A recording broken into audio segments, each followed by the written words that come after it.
Hello everyone, good morning and welcome back to my another video. तो friends, कैसे हो आप लोग? आई होप कि आप सब अच्छे हैं, स्वस्थ हैं, मस्त और अपनी स्टडी में व्यस्त हैं। तो फ्रेंड्स, अभी सुबह सुबह का टाइम है और बहुत मुश्किल से टाइम मैं अपना चेंज कर रही हूँ, बट हाँ, चेंज हो जाएगा, एक आध हफ्ते लगेगा। कोशिश कर रही हूँ कि रात में 1 बजे सो जाऊँ और सुबह 6 बजे जग जाऊँ, बट अभी 7:30 बजे मैं सो के जगी हूँ। तो अभी मैंने थोड़ा सा शहद और गुनगुना पानी ले लिया है, क्योंकि स्नोफॉल्स में सुबह शहद और गुनगुना पानी पीने से शायद थोड़ा कंट्रोल में रहता है। तो अभी ट्राई किया है, देखते हैं एक आध हफ्ते बाद रिजल्ट पता चलेगा, क्योंकि जो भी घरेलू नुस्खे होते हैं उसका रिजल्ट थोड़ा टाइम लगता है मिलने में।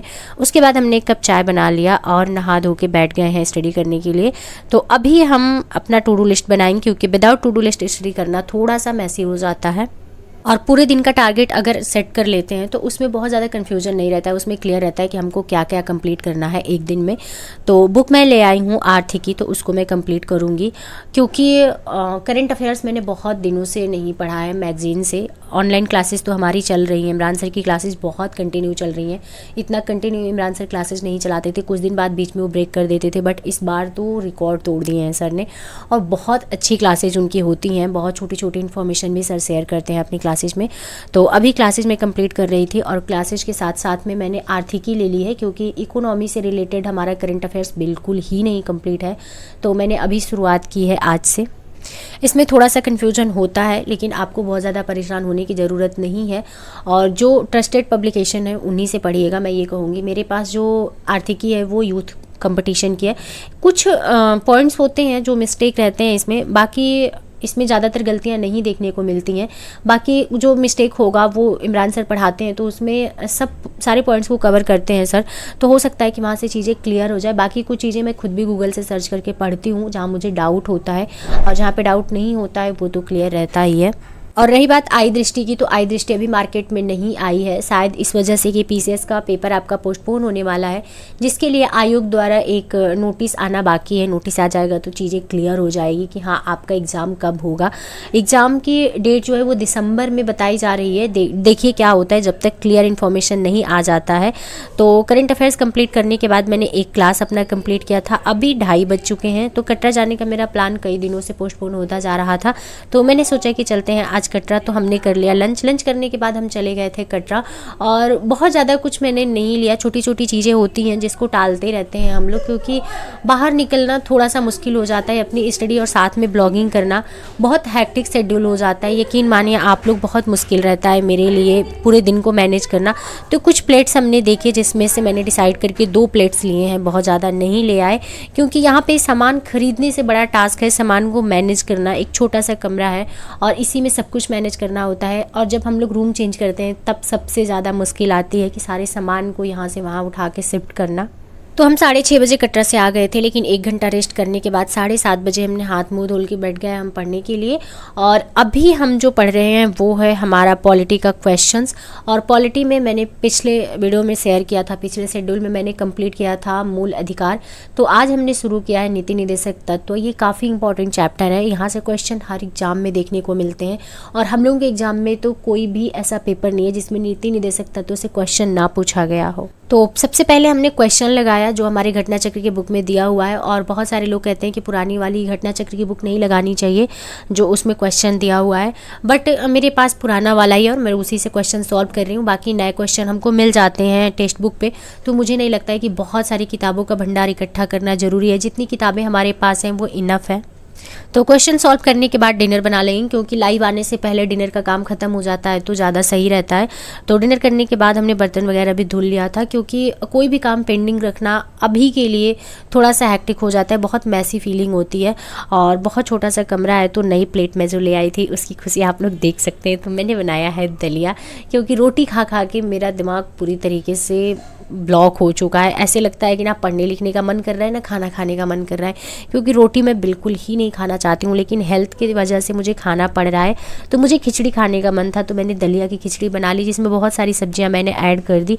अभी तो सब्जियों का सीजन नहीं है उतना, तो आलू और टमाटर ही मिल पाया था, बट मैंने बहुत सारे डाल दिए थे इसमें। और साथ में हमने थोड़ा सा खीरा कट कर लिया था। तो आज का मेरा डिनर यही था, लेकिन काफ़ी फुलफिलिंग था और काफ़ी लाइट डिनर था।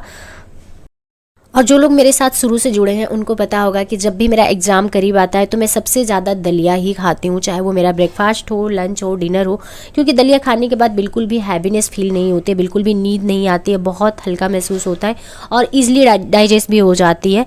तो मैं मीठी दलिया नहीं, हमेशा से मैं खिचड़ी के फॉर्म में ही खाती हूँ दलिया को। और फ्रेंड्स, जब एग्ज़ाम की डेट आई थी तो हम लोगों के पास 6 महीने था, उसके बाद 3 महीने पे आए हम लोग, उसके बाद अभी हार्डली हम लोगों के पास 80 दिन का टाइम बचा है। समय इतनी तेज़ी से निकलता जा रहा है कि कुछ समझ नहीं आ रहा है कि कैसे क्या करें, कितना कुछ पढ़ लें, कितना जल्दी कंप्लीट हो जाए, कितना जल्दी ये फीलिंग आ जाए कि नहीं हमारा सिलेबस पूरी तरीके से कंप्लीट हो गया और फुल कॉन्फिडेंट है हम, अगर आज पेपर हो तो आज हम पेपर देने के लिए तैयार हैं।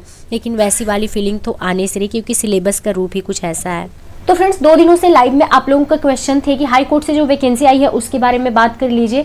तो हमें भी होमवर्क करना पड़ता है, क्योंकि हर वैकेंसी के बारे में डिटेल हमें भी नहीं पता होता है। और हम क्या, कोई भी अगर वीडियोज़ बनाता है तो उसको पहले नोटिफिकेशन पढ़ना पड़ता है कि नोटिफिकेशन में क्या कुछ मेंशन है, क्या कुछ चेंज है।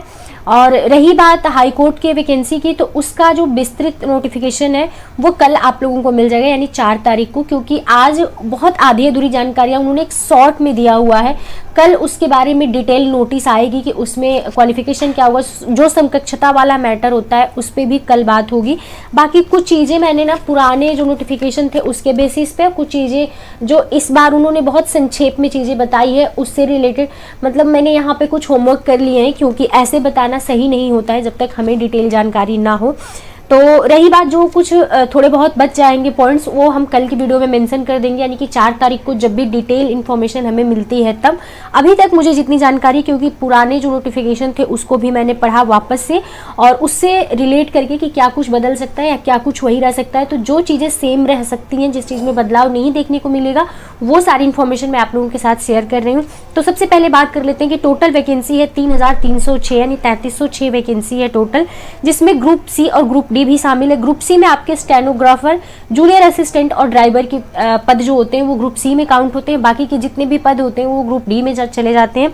और ये वैकेंसी बहुत जल्दी कंप्लीट होगी। इसमें उम्र सीमा है 18 से 40 साल, यानी न्यूनतम उम्र आपकी 18 साल होनी चाहिए, और मैक्सिमम जो होती है अधिकतम वो 40 साल से अधिक नहीं होनी चाहिए। इसमें सैलरी जो है वो है 5200 से लेके 20,200 रुपये। बाकी इसका एग्ज़ाम 10 दिसंबर को होगा, तो आपको मैक्सिमम 40 दिन का टाइम मिलेगा, इससे ज़्यादा टाइम नहीं आपको मिलने वाला है पढ़ने के लिए, जब आपके फॉर्म की एंडिंग होगी तब। तो आप समझ सकते हैं कि प्रिपरेशन के लिए कितना कम समय आपको मिला है। 10 दिसंबर को पेपर है, यानी अक्टूबर, नवंबर, दिसंबर, हाँ, आपके फॉर्म की एंडिंग तक आपको लगभग 40 दिन का समय मिलेगा। तो बहुत टफ हो जाएगा उनके लिए प्रिपेयर करना जिनके पास बहुत समय नहीं है, या जो लोग अभी इंतज़ार कर रहे हैं कि हम अभी कर लेंगे, कल कर लेंगे, परसों कर लेंगे तैयारी शुरू, तो उनके लिए बहुत टफ हो जाएगा। टोटल आपके 100 मार्क्स के पेपर होंगे। जो पहला स्टेज होगा उसमें हिंदी, इंग्लिश, मैथमेटिक्स और जनरल स्टडीज़ के पेपर होंगे। सब चारों सब्जेक्ट का 25-25 नंबर का वेटेज होगा आपका। बहुत टफ क्वेश्चन नहीं आते हैं, बट अगर इजी आपके लिए है तो इजी सबके लिए होता है, ये मान के चलिए। तो मतलब बहुत हाई इसकी मेरिट जाती है। मैंने देखा है पिछली बार की वैकेंसीज को, मैंने रीड किया था कि क्या कुछ इसमें हो सकता था, क्या पॉसिबिलिटी थी, तो मेरिट बहुत हाई जाती है।